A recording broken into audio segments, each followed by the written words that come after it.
Hola, ¿qué tal? Nosotros somos el equipo 1, que va a estar conformado por Covarrubias Espinosa Vianey, Guerrero Marmolejo Valeria, Martínez Franco María Fernanda, Rocha Martínez Carla Jimena y Sandy Esteban Rivas Josué Manuel. Y el día de hoy vamos a exponer el tema de lípidos. Los temas que vamos a ver son ácidos grasos, triacilgliceroles, glicerofosfolípidos, esfingolípidos, esteroides, lipoproteínas y otros lípidos. Y bueno, vamos a comenzar con la importancia biomédica, pero antes vamos a hablar de qué son los lípidos. Bueno, estos van a ser moléculas orgánicas naturales muy heterogéneas, insolubles en agua, pero solubles en disolventes apolares como el cloroformo, el éter o la acetona. Presentan gran variabilidad química y funcional y representan la reserva energética más importante del organismo, además de que van a representar de un 5 a un 20%, siendo los más abundantes los triacilgliceroles. Estos se van a dividir en lípidos simples, que van a ser ésteres de ácidos grasos con diversos alcoholes, como las grasas y las ceras, y los lípidos complejos, que van a ser los fosfolípidos y los glucolípidos. También vamos a tener los sulfolípidos, los aminolípidos y las lipoproteínas. Y bueno, su importancia biomédica es que van a ser importantes constituyentes de la dieta, no solo debido a su alto valor energético, sino también a las vitaminas liposolubles y los ácidos grasos esenciales contenidos en la grasa de alimentos naturales. Esta grasa se va a almacenar en el tejido adiposo, donde también sirve como un aislador térmico de los tejidos subcutáneos y alrededor de ciertos órganos. Lo que vamos a conocer como el tejido adiposo blanco y pardo. Los lípidos no polares van a actuar como aislantes eléctricos, lo que permite la propagación rápida de las ondas de despolarización a lo largo de nervios mielinizados. Y vamos a tener que los lipoproteínas van a servir como el medio para transportar lípidos en la sangre. Y van a tener funciones esenciales en la nutrición y la salud. Y el conocimiento de esto nos va a servir para comprender mejor enfermedades como la diabetes mellitus y obesidad y aterosclerosis, que pues son muy comunes en nuestro país. Y vamos a comenzar con lo que son los ácidos grasos. Y los ácidos grasos van a ser estos ácidos carboxílicos con cadenas hidrocarbonadas que varían de 4 a 36 carbonos de longitud. En algunos ácidos grasos, esta cadena no está ramificada y está completamente saturada, es decir, no contiene dobles enlaces, y en otros la cadena contiene uno o más dobles enlaces. Algunos van a contener anillos de 3 carbonos, grupo hidroxilo o ramas de grupo metilo. Vamos a hablar de su estructura, que va a constar de una cadena hidrocarbonatada hidrófoba con un grupo carboxilo terminal y a un pH fisiológico que sería 7.4, el grupo carboxilo terminal se ioniza convirtiéndose en un carbonilo y este grupo aniónico tiene afinidad por el agua, lo que le va a conferir al ácido graso su naturaleza anfipática, que va a presentar una región hidrófila y una hidrófoba. Estas moléculas van a ser muy insolubles en agua y deben ser transportadas por la circulación asociadas a proteínas. Más del 90% de los ácidos grasos que se encuentran en el plasma están contenidos en partículas lipoproteicas circulantes en forma de ésteres de ácido graso. Los ácidos grasos no esterificados se van a transportar por la circulación asociados al albúmina. Y aquí en esta imagen podemos observar el grupo carboxilo, que va a ser la cabeza polar, y la cadena hidrocarbonada, que va a ser la cola polar. Aquí igual lo podemos ver aquí, de esta manera, la cabeza polar, el grupo carboxilo, y la cadena hidrocarbonada o la cola polar. Y bueno, vamos a dividirlos en los insaturados y los saturados. Los insaturados, a su vez, los vamos a dividir en los ácidos monoinsaturados, como el que podemos ver aquí. Este también se va a llamar monoenoico o monoetenoide, que va a contener solo un doble enlace, como podemos ver aquí, la fórmula del ácido oleico. Tenemos toda nuestra cadena y aquí tiene su doble enlace. Solo va a tener uno. Los poliinsaturados, por el contrario, van a contener dos o más dobles enlaces, como podemos ver aquí. Contiene en el ácido linoleico dos dobles enlaces y en el ácido alfa-linolénico ya también tener más de un doble enlace, ¿no? Aquí tenemos tres. Y los eicosanoides, estos van a estar compuestos, son derivados de ácidos grasos polienoicos con una eicosa de 20 carbonos, incluyen prostanoides, leucotrienos y lipoxinas. Los prostanoides comprenden a las prostaglandinas, como la que podemos ver aquí, las prostaciclinas y los tromboxanos. Y bueno, aquí vamos a ver una tabla que va a dividirlos en monoenoicos, dinoenoicos, trienoicos, etcétera. Podemos ver aquí en dónde se van a encontrar como el palmitoleico, que va a estar en casi todas las grasas, y así podemos seguir viéndolos. Esta tabla es del libro de Bioquímica de Harper. Y bueno, vamos a ir ahora con los ácidos grasos saturados. Estos, por el contrario, no van a tener dobles enlaces.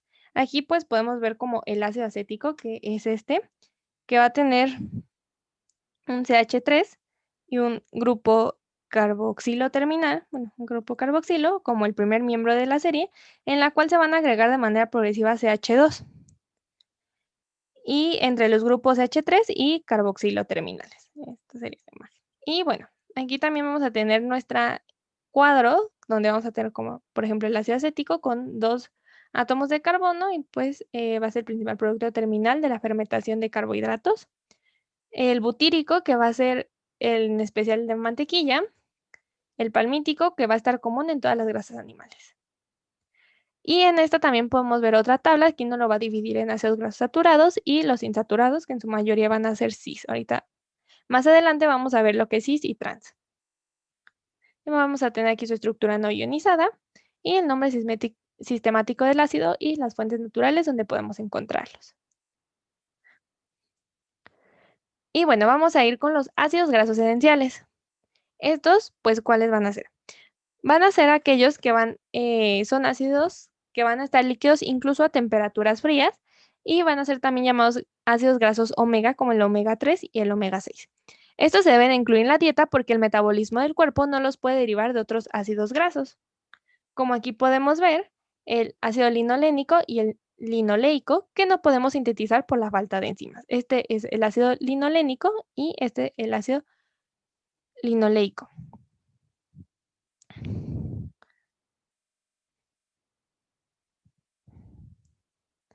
Y bueno, estos, al no poder sintetizarlos nosotros, los tenemos que encontrar en los alimentos como los mariscos, los aceites, las nueces, las carnes rojas, el pollo y los huevos. También lo podemos encontrar en coles, espinacas, fresas y lechuga. Y bueno, aquí vamos a ver lo que es el ácido linoleico, que es un ácido graso omega 3. Esto va a ser porque tiene un enlace doble a 3 carbonos del carbono omega. Este va a destacar por su acción antiagregante y vasodilatadora y su efecto sobre la disminución de la presión arterial y la trombosis. Este también se ha demostrado su papel en la prevención de la aparición de enfermedades cardiovasculares como la arritmia y la muerte súbita. Y bueno, vamos a verlo. Y bueno, aquí vamos a tener lo que es el ácido linolénico, que es un omega 3. Aquí podemos ver los átomos de carbono. En el carbono 3 va a tener su doble enlace. Y bueno, vamos a continuar con el siguiente, que sería el ácido linoleico. Y este es un ácido graso omega 6 porque tiene un enlace doble a 6 carbonos del carbono omega. Este va a jugar una función importante en la reducción del nivel de colesterol, como lo podemos ver aquí. Aquí está 1, 2, 3, 4, 5 y aquí está el 6 y su doble enlace.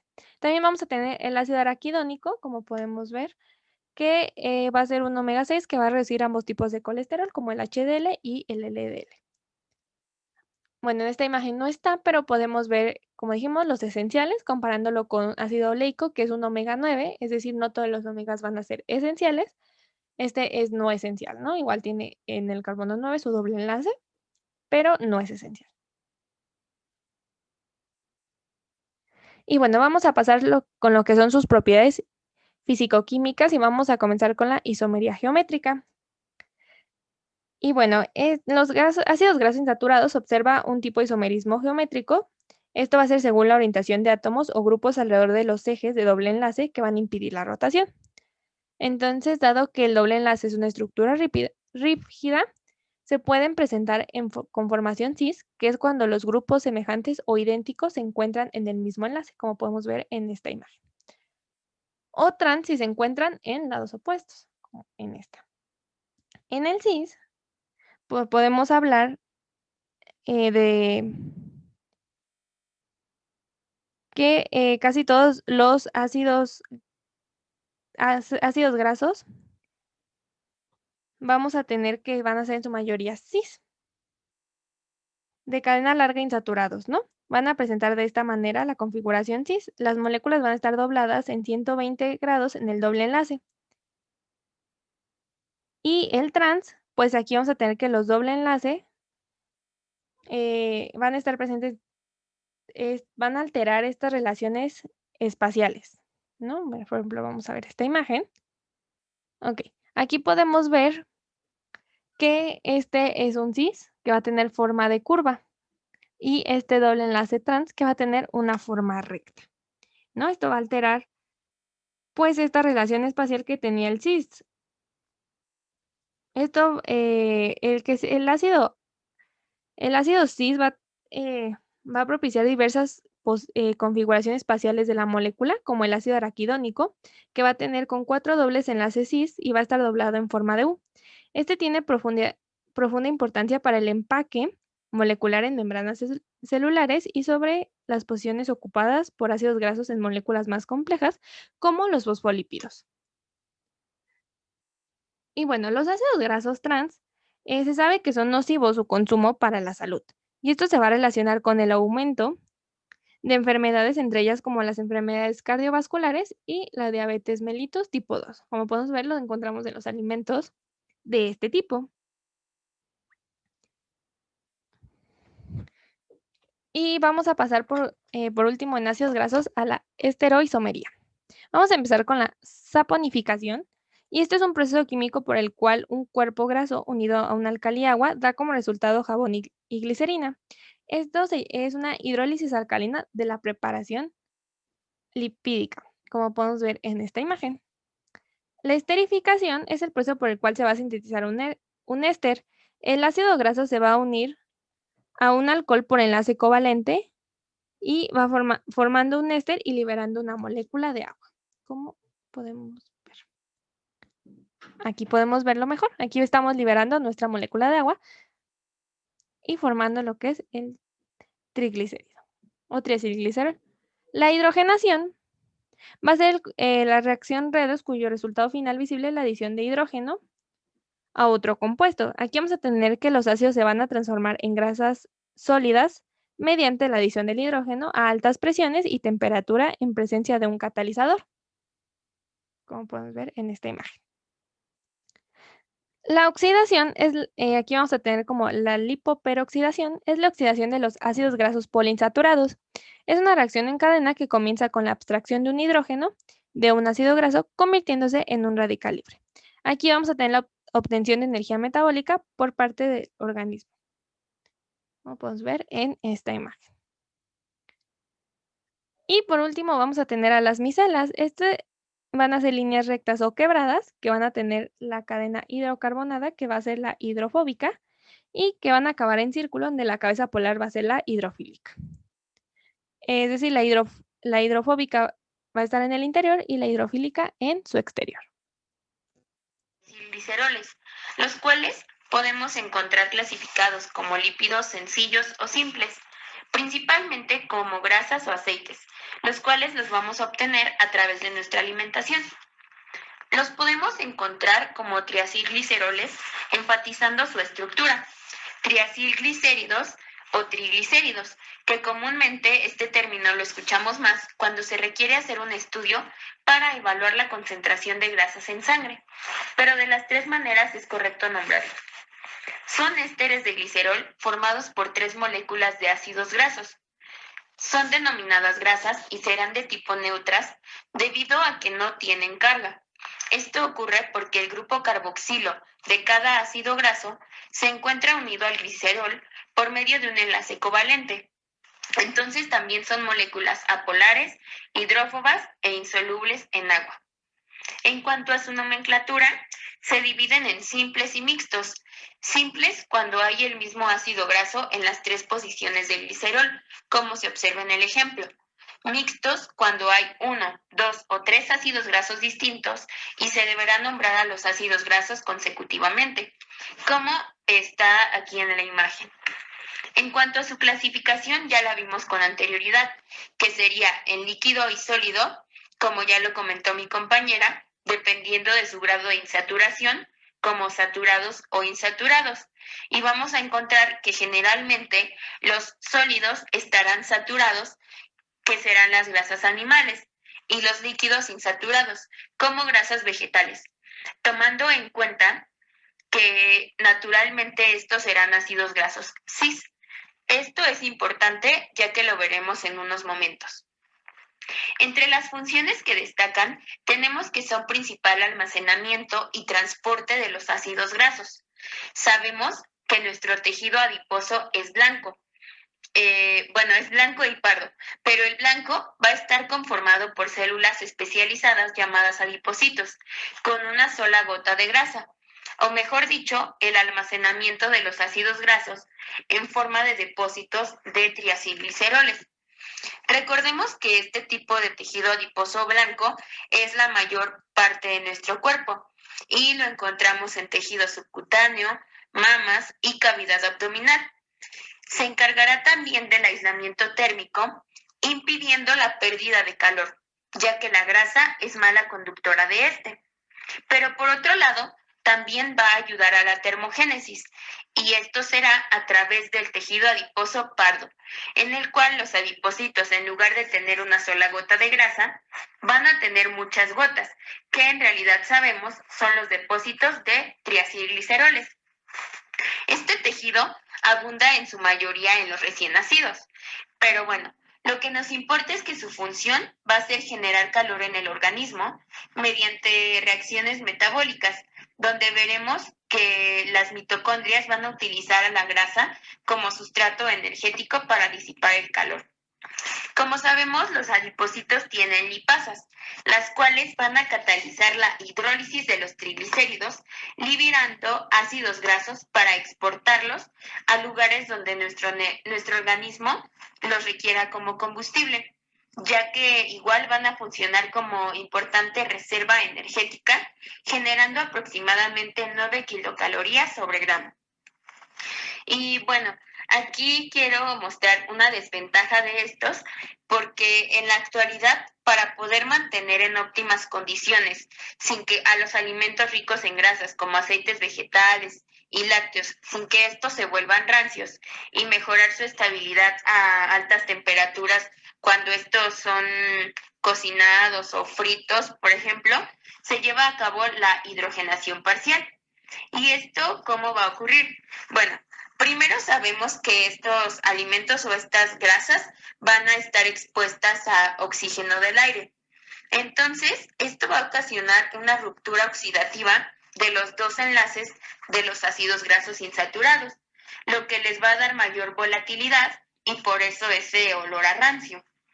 Lo que se hace es que gran parte de los dobles enlaces de los ácidos grasos se convierten en enlaces sencillos, como el ejemplo que está aquí, de ácido oleico pasa por medio de hidrogenación a ácido estérico, aumentando la temperatura de fusión de los aceites, lo cual era el objetivo al principio, pero algunos de los dobles enlaces cis se convierten ahora en dobles enlaces trans.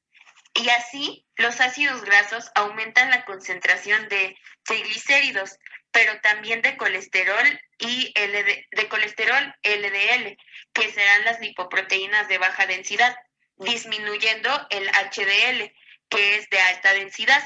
Y como sabemos, las de baja densidad van a ser nocivas para la salud, y esto nos va a aumentar el riesgo cardiovascular, entre algunos otros trastornos. Bien, pasando a la parte de fosfolípidos, vamos a tener que estos son los principales constituyentes de las membranas celulares, que incluyen dos tipos, los glicerofosfolípidos y los esfingofosfolípidos, que también se pueden clasificar como esfingolípidos. A pesar de las diferencias estructurales que existen entre los distintos tipos de fosfolípidos, todos son anfipáticos, ya que presentan un dominio hidrófobo y un hidrófilo. Esta propiedad de los fosfolípidos es la base de la estructura de las membranas celulares. Algunos actúan como emulsionantes y otros son agentes superficiales activos, que poseen capacidad para disminuir la tensión superficial del agua. Algunos forman parte del surfactante pulmonar, que está formado en más de un 90% de su peso en lípidos. Pasando a los esfingofosfolípidos, estos se diferencian de los glicerofosfolípidos en que contienen esfingosina, un aminoalcohol de cadena larga en lugar de glicerol. Su núcleo estructural es una ceramida, que es un derivado amida de ácido graso de la esfingosina.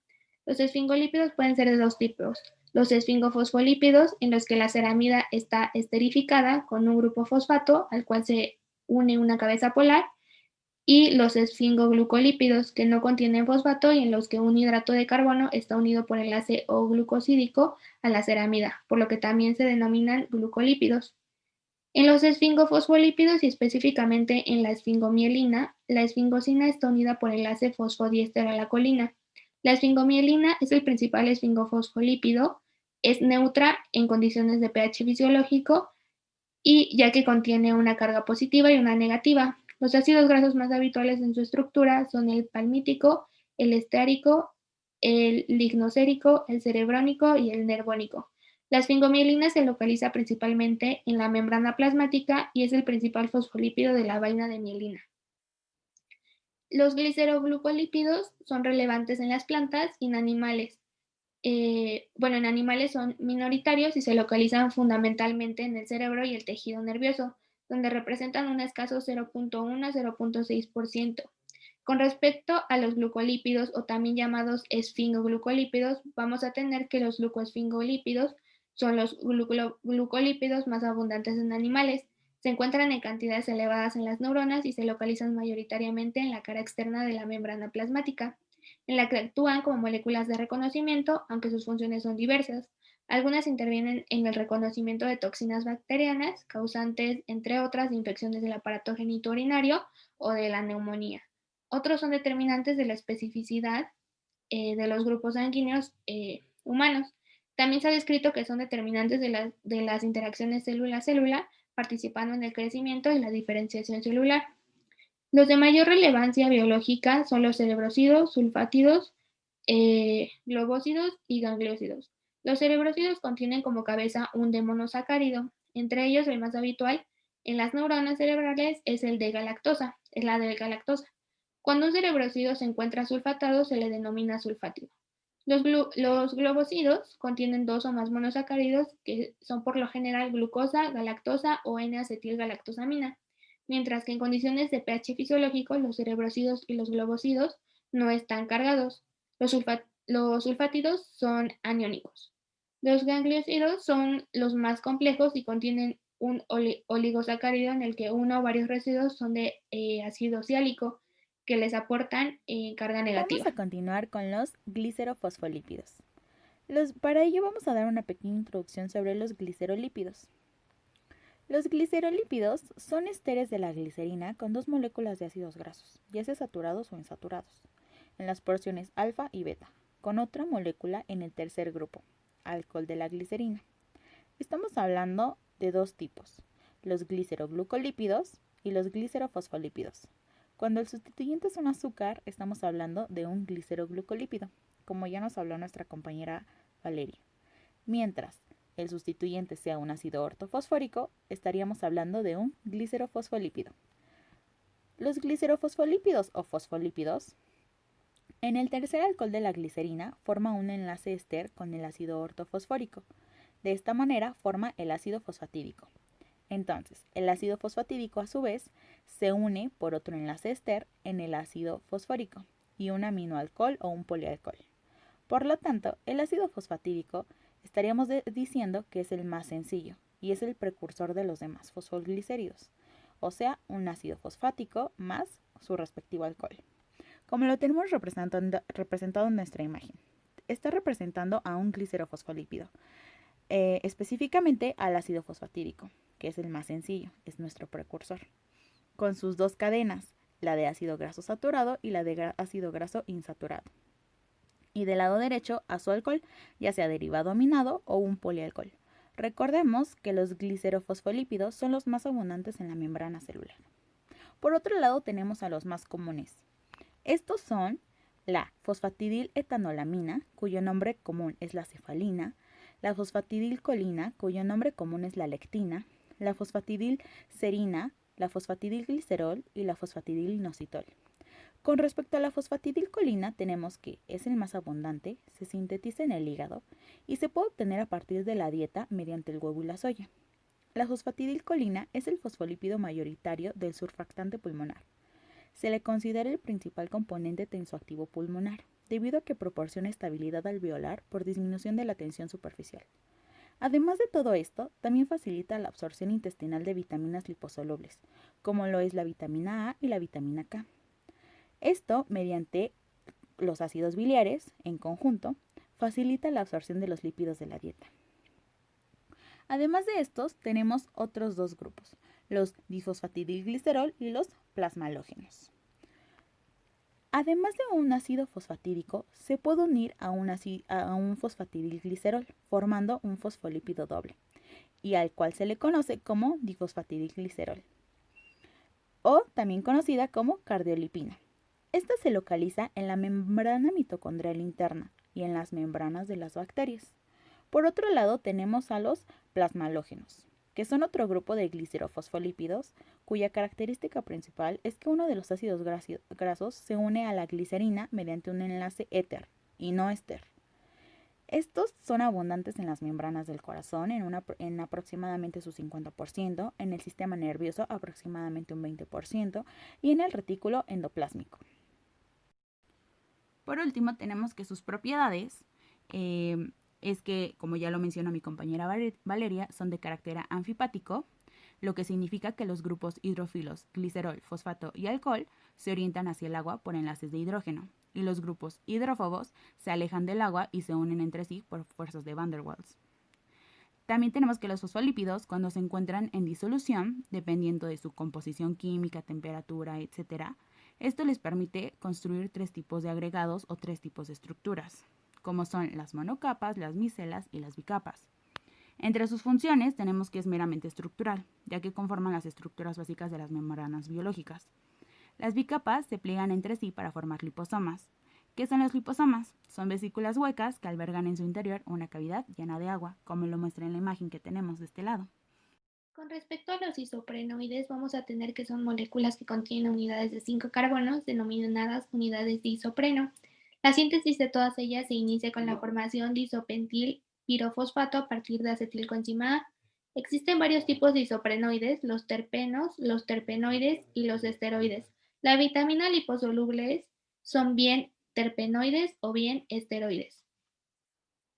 Con respecto a los terpenos y terpenoides, podemos decir que son producidos mayoritariamente por plantas. Se encuentran en gran medida en sus aceites esenciales y son hidrocarburos saturados o no saturados que pueden contener algún anillo en su estructura. Cuando los terpenos se modifican, los compuestos resultantes son referidos generalmente como terpenoides, los cuales además de la cadena hidrocarbonada contienen también otros grupos funcionales como hidroxilo, carbonilo o carboxilo. Generalmente se utiliza el término terpeno para referirse a todos los terpenoides. Ambos grupos se clasifican según el número de unidades o esqueletos de isopreno. El escualeno, por ejemplo, es un triterpeno intermediario de la síntesis del colesterol que se encuentra, entre otros, en el aceite de oliva y en el de hígado de tiburón. Los carotenoides, que son los únicos tetraterpenos naturales por la presencia de dobles enlaces conjugados, son compuestos con muchos pigmentos que dan color a las flores y plantas y participan en la fotosíntesis. Son los precursores de los retinoles o vitamina A. Los carotenos son los miembros hidrocarbonados de este grupo y las xantofilas son derivados oxigenados de los carotenos. Los esteroides son derivados complejos de triterpenos como el escualeno. Están presentes en todas las células eucariotas y en algunas bacterias. El núcleo esteroide rígido y plano, denominado ciclopentano peridrofenantreno, está formado por 4 anillos fusionados. Los distintos esteroides se diferencian entre ellos por el número y la posición de los dobles enlaces, así como por el tipo y la posición de diversos sustituyentes, ya sea un grupo hidroxilo, alquilo o carbonilo. Un grupo importante de esteroides son los esteroles, que presentan un grupo hidroxilo en C3 y una cadena de 8 o más carbonos en el C17. Los esteroles son alcoholes sólidos que pueden estar en su forma libre o formando ésteres de esterol.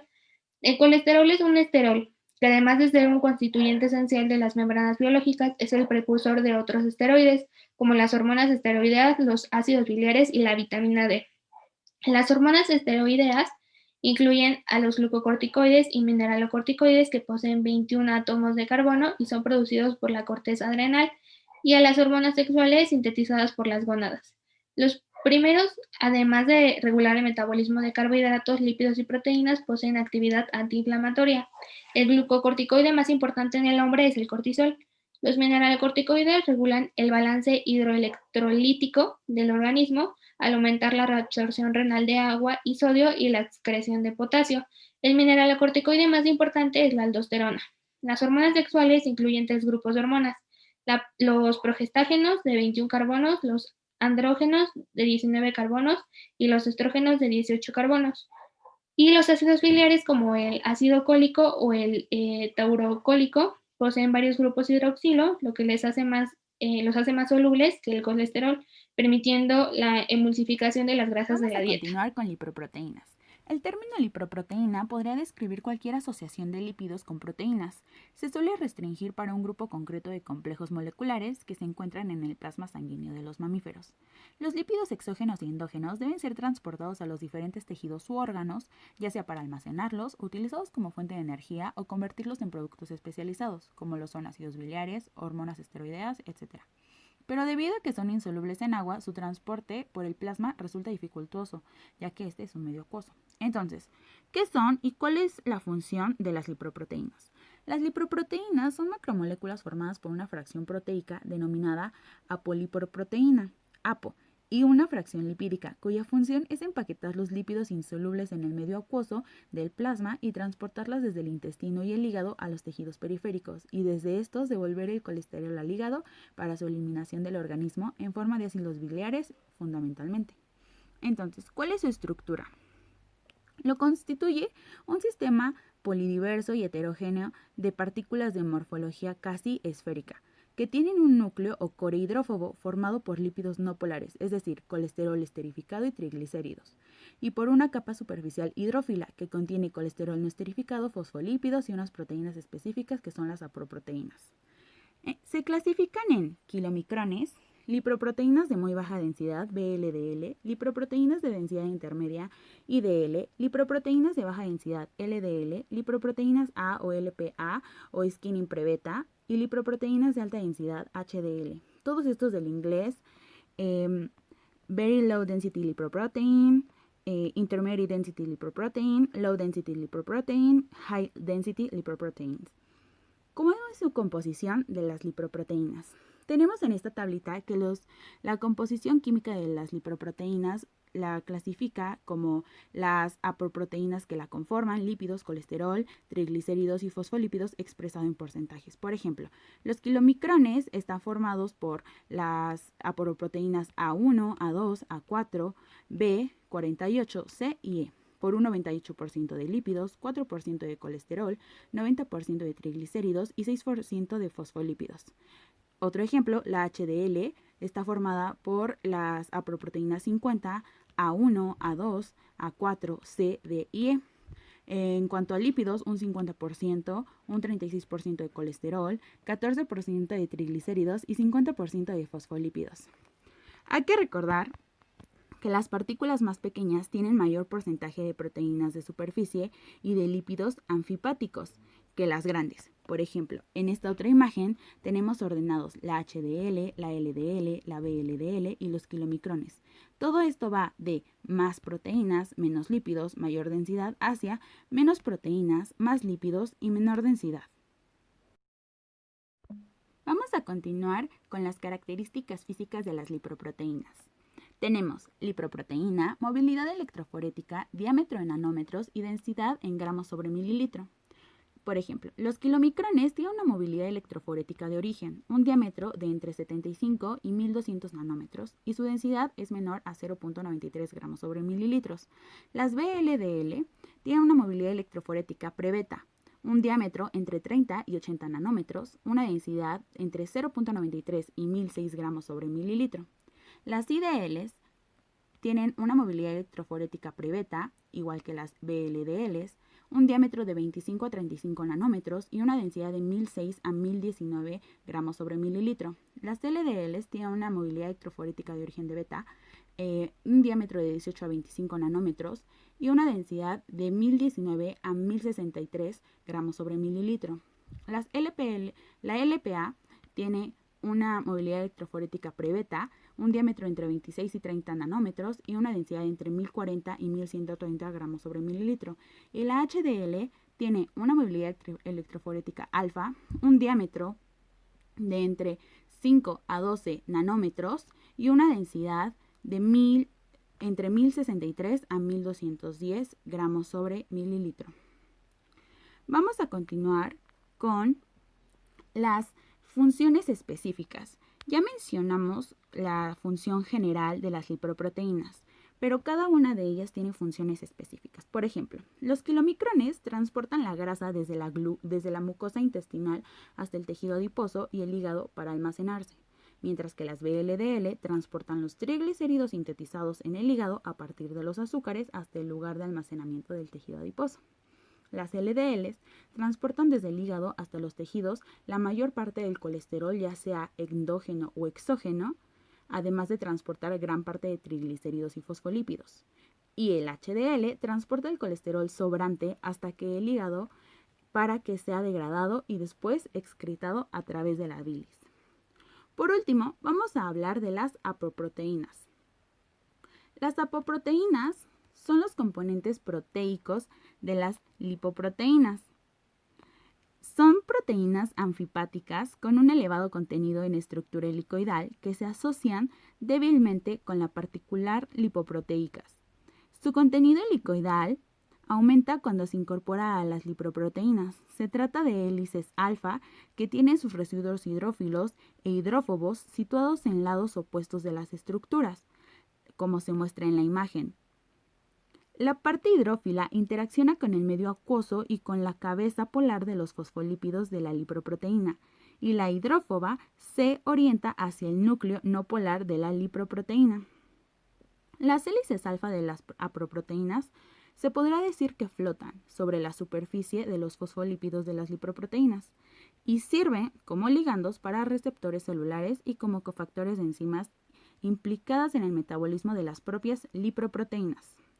También puede haber transferencia de apoproteínas entre distintas lipoproteínas y las principales lugar donde se sintetizan apoproteínas son el hígado y el intestino delgado. Por último, vamos a tener las funciones específicas de las apoproteínas. Vamos a tener que la apoproteína A2 va a inhibir a la LCAT y activar la lipasa hepática. La apoproteína A4 se vincula a la formación de lipoproteínas y se desconoce su papel fundamental. También se dice que se asocia con absorción intestinal de lípidos. La B100 depura el colesterol. La C1 activa a la LCAT, aunque aún no está corroborado. También se dice que une los kilomicrones y la VLDL a los receptores de LDL y proteínas relacionadas con receptores de LDL. La C2 activa la lipoproteína lipasa. La C3 inhibe 2 y la captación hepática de kilomicrones y remanentes de VLDL. La apoproteína D en realidad es desconocida, aunque se dice que actúa como lipoproteína transferidora de lípidos. Y la aproteína E, que depura el colesterol, como lo menciona en nuestra tabla, remoción de los remanentes de lipoproteína del plasma al interactuar con receptores hepáticos como los receptores LDL y LRP. Otros lípidos van a ser los eicosanoides o icosanoides, los cuales van a ser mediadores locales. Van a pertenecer al grupo de los lípidos insaponificables, siendo derivados de ácidos grasos de 20 carbonos. Generalmente derivan del ácido araquidónico y del ácido icosapentaenoico, pero en esta ocasión nos vamos a enfocar en el ácido araquidónico.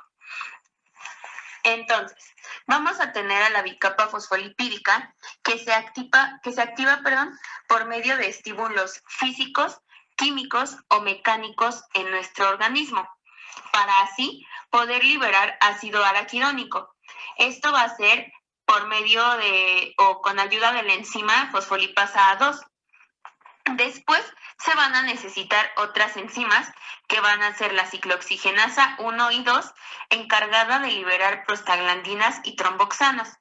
y la lipoxigenasa, que se va a encargar de liberar leucotrienos y lipoxinas. Estos como tal van a ser los eicosanoides. Tenemos que las prostaglandinas tienen un anillo de 5 átomos de carbono. Algunas van a servir para estimular la contracción del músculo liso durante el parto o en la menstruación. Otras prostaglandinas afectan el flujo sanguíneo a órganos diana, así como también el ciclo sueño-vigilia y la capacidad de respuesta de algunos tejidos hacia hormonas como la adrenalina y el glucagón. Otras prostaglandinas van a elevar la temperatura corporal, ocasionando fiebre, causando inflamación y dolor. En cuanto a los tromboxanos, van a tener un anillo de 6 átomos que tiene una función éter y van a estar producidos por las plaquetas, actuando en la formación de coágulos sanguíneos y la reducción del flujo sanguíneo hacia el sitio del coágulo.